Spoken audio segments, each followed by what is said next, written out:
خان د زمانې دا واورئ، هر خان د زمانې د پښتنو په خاوره دا د پیرنګي جنګ پاتې شوی پیرنګیانو په دې باندې لیکل کړي دي. موږ چې کومه خبره کوو نو ډاډه راباندې اوسېږئ، د هېڅ چا ایجنټان نه خو ستاسو د دې قام ایجنټان دي، ستاسو د دې خاورې ایجنټان دي. بیدار دي، په زنانو کې بیدارۍ راغلی دی، په ځوانانو کې بیدارۍ راغلی دی. یو تاریخي خبره ده د قوم ګورې پښتنو په منځ کې یو کمزوري ده قامي، ټول عمر لږ وکړو خو د درمن ساتنه نه کوو، ټول عمر لږ سخته تېره کړو خو د درمن رشه رانه بیا خلل کېږي.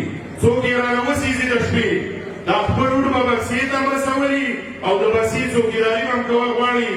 تېر ځل په 2018 کې د قام بکسې خلکو پټې کړې وي.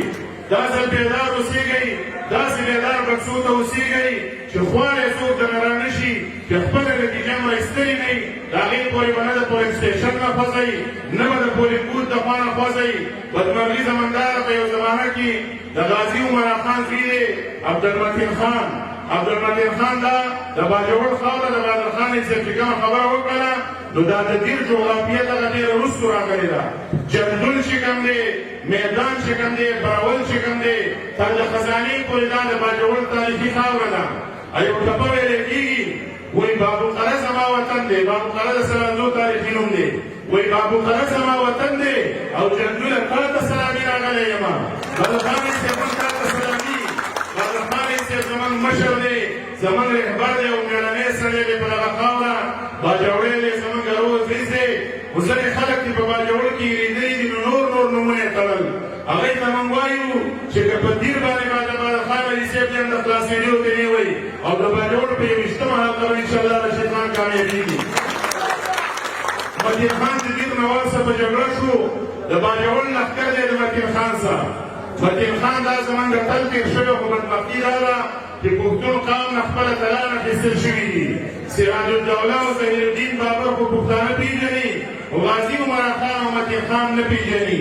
محمد ابن قاسم خو پېژني، بالنګار فقیر او بابړي ملا صاحب نه پېژنو، مولانا فضل محمود مخفي منګه نه پېژنو.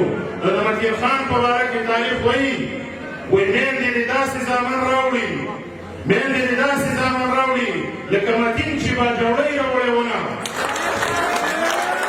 د متین خان لښکرې ورغلې د دیر نواب په لښکرو باندې. تاریخ لیکي چې نږدې وه د تور قلعه یې ونیوله، صرف د مونډه قلعه پاتې وه. نږدې وه چې د مونډه قلعه نیول شوې وې او د دیر نواب ټول ټغر یې ورمن کړی. دیر نواب هر خان د زمانې دا واورئ، هر خان د زمانې د پښتنو په خاوره دا د پیرنګي جنګ پاتې شوی پیرنګیانو په دې باندې لیکل کړي دي. دا د پیرنګیانو ایجنټان پاتې شوي په دې خاوره باندې. موږ چې کومه خبره کوو نو ډاډه راباندې اوسېږئ، د هېڅ چا ایجنټان نه خو ستاسو د دې قام ایجنټان دي، ستاسو د دې خاورې ایجنټان دي، ستاسو د رنګ او پت او د وسایلو د تاریخ ایجنټان دي. نو چې کله د دیر قلعه ته نږدېوالی راغی، لښکر نیوله، په دغه ټیم کې تاریخ لیکي د لوی اختر اعلان وشو. میاشت ولیدلې شوله، په جوماتونو کې اعلانونه شروع شوه، لکه لښکر دی او میاشت ولیدلې شوله.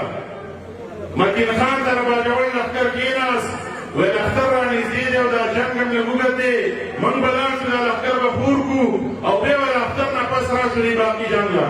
متین خان ورته وایي لښکر مه خوروئ، لښکر مه خوروئ، یو قلعه پاتې ده، یو مورچه پاتې ده، ولې که خورن کړله نو بیا به داسې حالت نه راځي.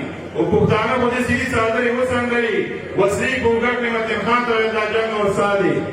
هغه متین خان چې ونیولی شو نو په تاریخ کې یادېږي، وایي جاړې باجوړ چې نه کوي متین یې مړ کړو، متین یې بیا مړ راویستو د جیل نه. موږ غواړو دا چې دا جنګ هم نږدې کړی دی ګټې ته، دا جنګ د اتم فروری مرحلې ته ور نږدې دی. څومره چې کاروباري حضرات یې وایي، د پښتونخوا په لرغبر کې وایي، د پنجاب پنډۍ د کراچۍ پورې وایي، نو دا نورې یو څو ورځې زموږ دپاره نه د قام دپاره یې وباسئ، زموږ دپاره نه د ځان دپاره یې وباسئ، زموږ دپاره نه د راتلونکي نسلونو دپاره یې وباسئ، زموږ دپاره نه د دې رڼا منشور دپاره یې وباسئ. تیاري دي په دې وطن کې، غواړو دا چې دا تیاري ستاسو د قام په مټ باندې، ستاسو د ملت په زور باندې د دې خاورې نه پاک کړو. لاس راڅه اوچت کړئ چې ټول به زه خپلو خپلو سیمو ته لنډې